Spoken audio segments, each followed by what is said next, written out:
Who Jonah Jonah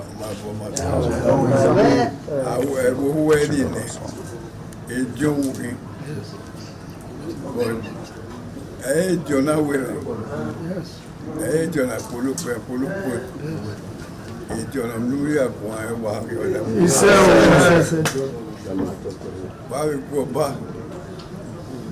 John Way, Kaja and I had the way. While we were there, no matter of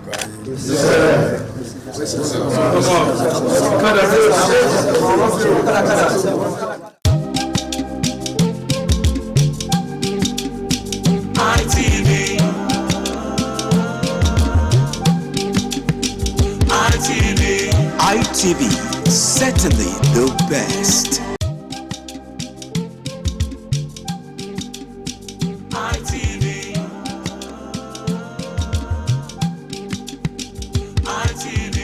ITV, certainly the best.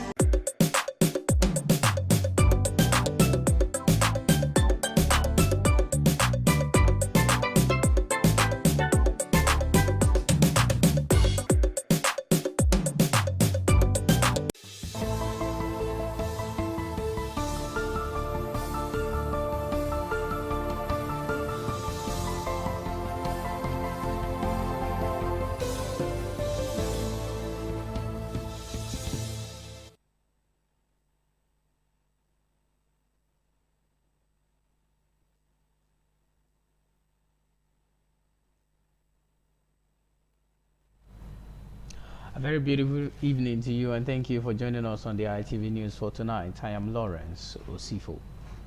We'll begin by telling you that despite the Edo State government announcement restricting movement for the monthly environmental sanitation exercise, many residents of Benin City were seen going about their normal activities with the lingering excitement of the Christmas season.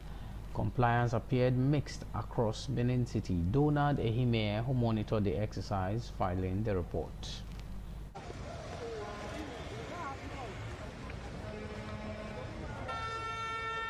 This is expected to be the last environmental sanitation exercise in Edo State for the year. The exercise comes 2 days after the Christmas celebration by Christians. The December sanitation exercise recorded partial compliance as many residents of Benin City defied the government's restriction of movement to attend to personal and commercial activities.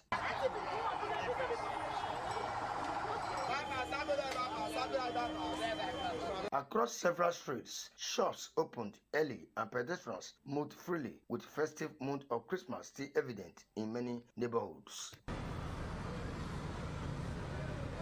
However, some residents were observed participating in the sanitation exercise, cleaning their surroundings and business premises. Government environmental sanitation officials were also seen on duty, particularly around the King Square axis, monitoring compliance. In contrast, areas such as Mission Road and Forestry recorded better adherence as several shops remained under lock and key. Some residents said they were unaware of the restriction, noting that the Utah season may have contributed to the low level of awareness. I come at this one, go buy plantain. They say environmental all day. Now shade. As soon as I come, so they say my other don't consume my sweep. Now sweep on. Now I met the environment. I hear say environmental no day. Now I make me come. I found they come today. I not go open, but I just sweep the cup and maintain the environmental, maintain my side as an environmental day. The Edo State government has continued to emphasize the importance of environmental sanitation as a collective responsibility aimed at promoting public health and a cleaner environment. From Benin, Donald Ehime, ITV News. And following a reported United States missile attack on an alleged ISIS and ISWAP stronghold in Sokoto State, Nigeria, reactions have continued to trail the development. A guest on the audience participation program, Politics Today, examined the attack from different perspectives. Efosa Uwangwe has more.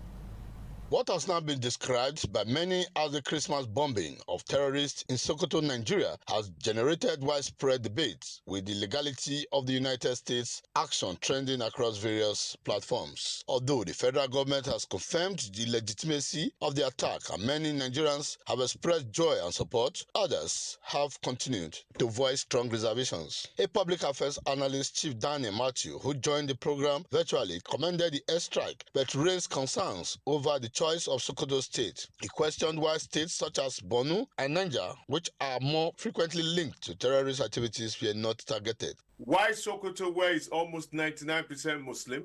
Why Sokoto, where the places that were targeted, there are no fatality? They were bombing empty space, a farm that is onion farms, that's where the bomb, and some other miscreant place where there is no significant value to. This is a propaganda of nothingness. Listeners on radio and viewers on television also share their opinions through phone-in contributions. Carry gun or do any type of kidnapping, all these things should be considered as a terrorist. And I supported what Donald Trump did. We have to commend the American government, Donald Trump. I was thinking that they are just saying it the way they said they do to everybody, they could not do anything.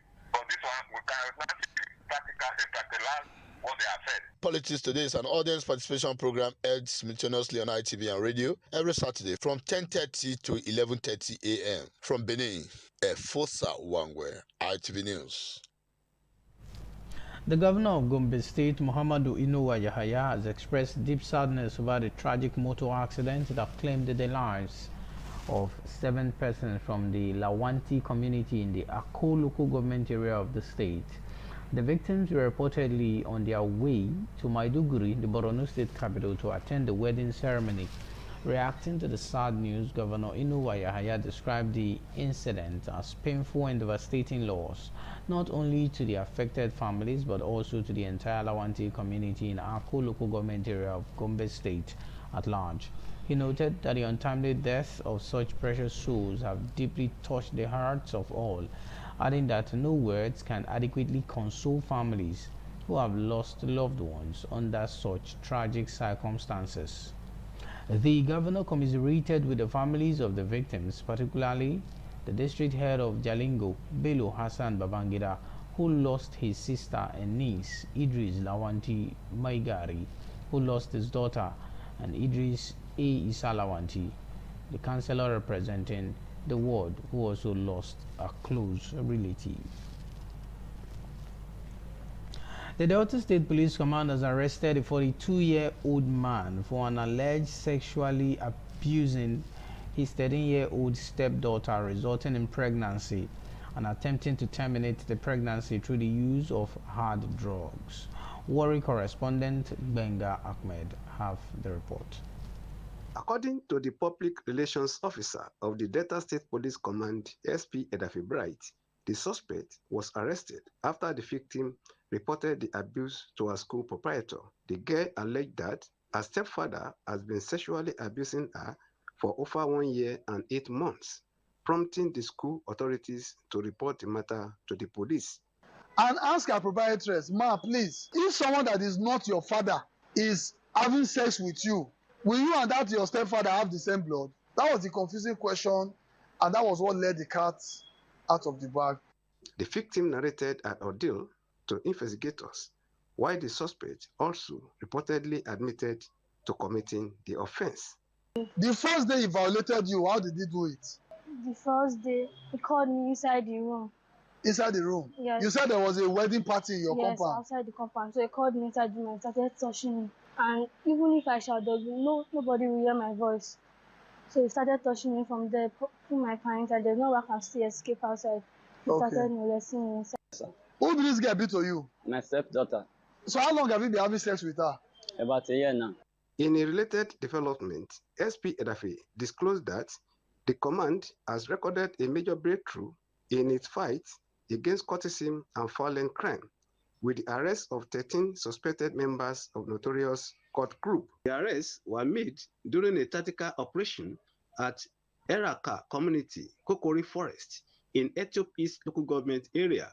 The Delta State Police Command reiterated its zero-tolerance stance on courtesan and violent crime, urging parents, schools, community, and regional leaders to collaborate with police in coping criminal activities in the society. From Warri, Benga Ahmed, ITV News. You're still on to the ITV News, reaching you on independent television. We'll take a short break to bring you more reports. After the break, stay with us. Merry Christmas and a prosperous New Year from Independent Television and Radio.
Thank you so much for staying with us. And moving on, President Bola Tinubu has assured Nigerians that the ongoing recalibration of the country's security architecture will yield good results soon. He spoke at a meeting with a delegation of the Christian Association of Nigeria, CAN, led by its president, Archbishop Daniel Oko, at his Lagos residence, according to the statement by the Special Advisor on Information and Strategy to the President, Bayo Onanuga.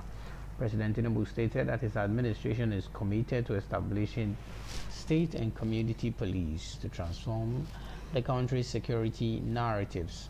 He called on the Christian Association of Nigeria, CAN, to work with his administration to achieve the nation's collective aspirations, stating that some of the measures taken by his administration needed some time to mature.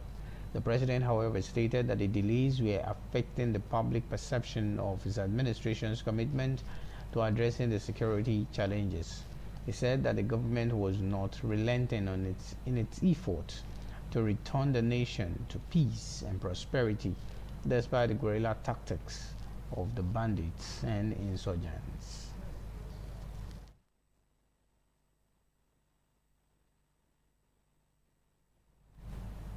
The federal government has revealed that a total of 16 GPS-guided precision munitions were deployed using MQ-9 Reaper unmanned aerial platform in the joint Nigeria-United States operation that targeted Islamic State ISIS terrorist enclave in Sokoto State. They reviewed this, noting that during the course of the operation, debris from the expended munitions fell in Jabo, in Tambuwal local government area of Sokoto State, and in Ofa, in Kwara State, near the premises of a hotel. The precision strike operations were executed between 12 midnight and 1:30 a.m. on Friday. Was recorded in either location, or relevant authorities promptly secured the affected areas. Idris added that the strike were authorized by President Bola Tinubu.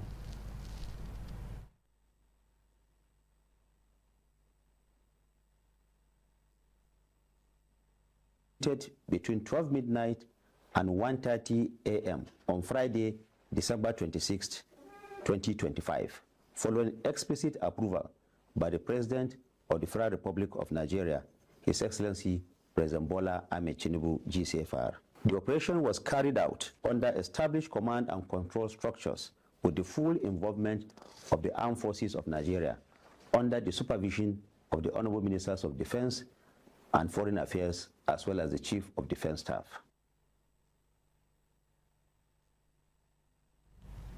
The Defense Headquarters DHQ on Friday said that the recent airstrikes in the Northwest demonstrate the federal government's unwavering resolve to confront terrorism, carried out in collaboration with the United States. Disclosing this in a statement, the DHQ spokesperson Samaila Uba said the operation followed credible intelligence and was aimed at degrading the operational capabilities of the terrorists while minimizing collateral damage. Uba, a major general, stated that the strikes were conducted with the approval of appropriate authorities as part of sustained efforts to rid the country of terrorists and other criminal elements threatening national security.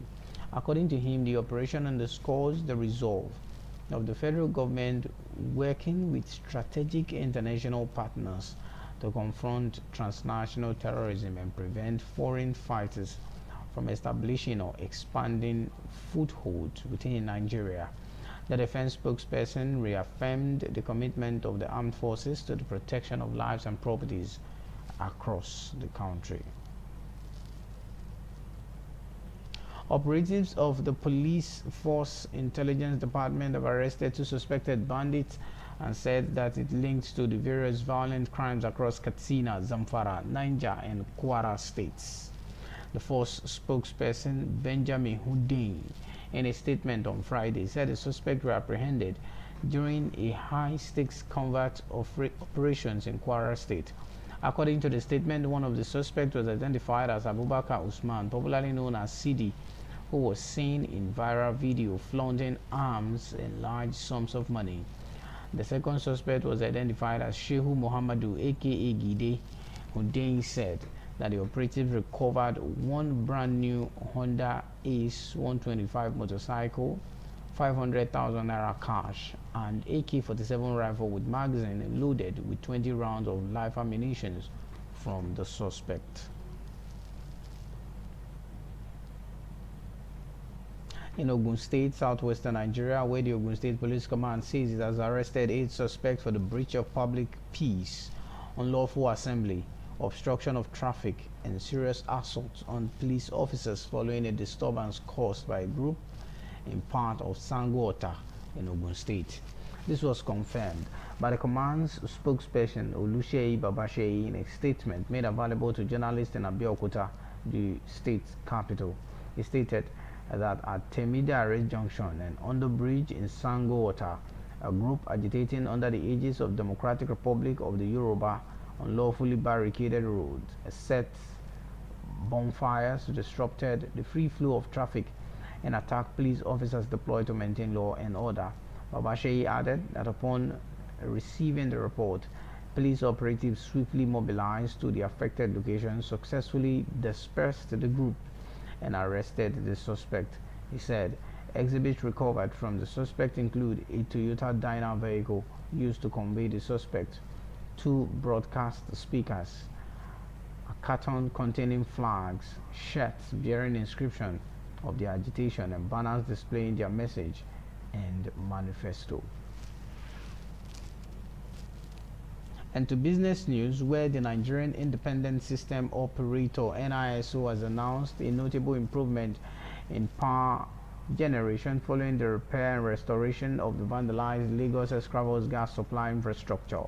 According to the statement by the operator, the repair was carried out by the Nigerian Gas Infrastructure Company NGIC, which it said had enhanced gas supply to several key thermal power plants across the country. The update followed the recent report of poor power supply across the country. NISO said that the development is a positive step towards stabilizing the electricity supply chain and improving grid reliability for consumers nationwide.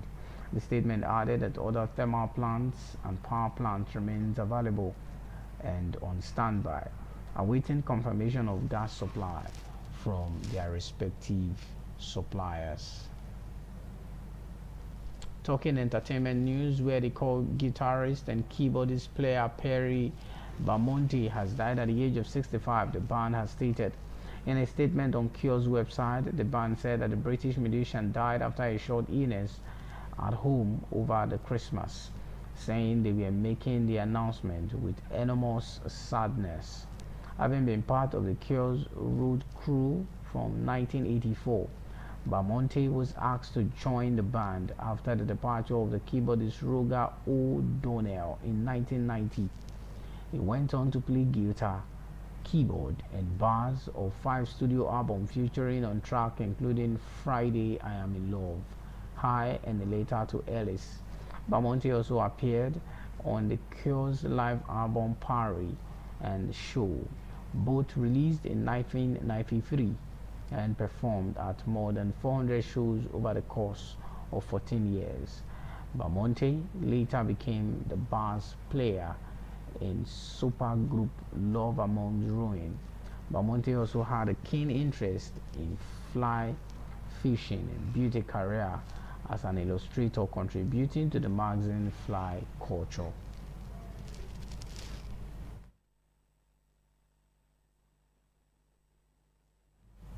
And on the foreign scene, where Thailand and Cambodia have agreed to an immediate ceasefire, the defense minister of both countries have said in a joint statement. The two sides have agreed to freeze the front lines where they are now and now allow civilians living in the border areas to return home, halting almost 3 weeks of intense clashes in which dozens of people have been killed and nearly 1 million displaced. The ceasefire took effect at a non-local time on Saturday, at noon local time on Saturday. Once it has been in place for 72 hours, 18 Cambodian soldiers were held in Thailand since July will be released, the statement stated. The breakthrough came after days of talks between two countries with diplomatic encouragement from China and the United States. The agreement prioritizes getting the displaced back to their homes and also includes the agreement to remove land mines. And that's the size of our package on the ITV News for tonight. I am Lawrence Osifo, thanking you for watching. From everyone here, do have a beautiful night rest and a lovely weekend ahead of you.